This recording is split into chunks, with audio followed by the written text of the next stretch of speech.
ہم بچوں کے لیے سب کچھ کرنا چاہتے ہیں سوائے ان کے ساتھ بیٹھنے کے۔ ہم اپنے بچوں کے لیے گھر بناتے ہیں،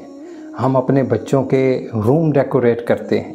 ہم اپنے بچوں کے لیے بہترین سکول ڈھونڈتے ہیں، ہم اپنے بچوں کے لیے بہترین ٹیوشن لگواتے ہیں، ہم اپنے بچوں کے لیے بہترین گیجٹس خریدتے ہیں، مگر ان کے دل میں اللہ کی محبت کیسے اترے گی اس پر اتنی محنت نہیں کرتے۔ ہم سمجھتے ہیں کہ اچھا باپ وہ ہے جو بچے کو اچھی زندگی دے، جبکہ سیدنا ابراہیم علیہ السلام کا یہ واقعہ ہمیں بتاتا ہے کہ اچھا باپ وہ ہے جو بچے کو اللہ کے سامنے کھڑا ہونا سکھائے۔ سیدنا ابراہیم علیہ السلام نے اپنے بیٹے پر حکم نہیں چلایا تھا، مکالمہ کیا تھا۔ انہوں نے دباؤ نہیں ڈالا، پریشر نہیں ڈالا، شعور پیدا کیا تھا۔ انہوں نے صرف یہ کرو نہیں کہا، بلکہ ایسا تعلق بنایا کہ بیٹا خود اپنے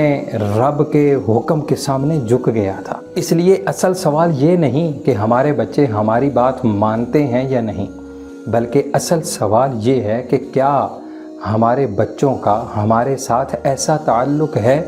کہ ہم دین کی کوئی ان کے ساتھ بات کر سکیں؟ کیا وہ ہمیں صرف ATM کارڈ، ہمیں ڈرائیور، ہمیں پرابلم سالور یا بل پیئر سمجھتے ہیں، یا پھر روحانی رہنما بھی سمجھتے ہیں؟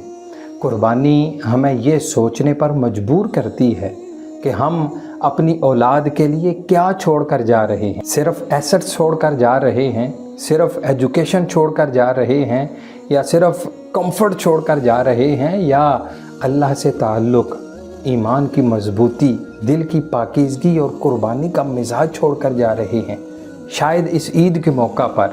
جانور قربان کرنے سے پہلے ہمیں کچھ مصروفیات قربان کرنے کی ضرورت ہے۔ اپنا فون، اپنی غفلت، اپنی بے توجہی، بے جا سوشل میڈیا کی سکرولنگ، اپنی مسلسل مصروفیات، ان کو قربان کرنے کی ضرورت ہے اور اپنے بچوں کے دلوں تک دوبارہ پہنچنے کی ضرورت ہے، کیونکہ سیدنا ابراہیم علیہ السلام نے صرف ایک بیٹا قربان کرنے کی تیاری نہیں کی تھی، انہوں نے پہلے ایک ایسا بیٹا تیار کیا تھا جو اپنے رب کے لیے قربان ہونے کے لیے تیار ہو گیا تھا،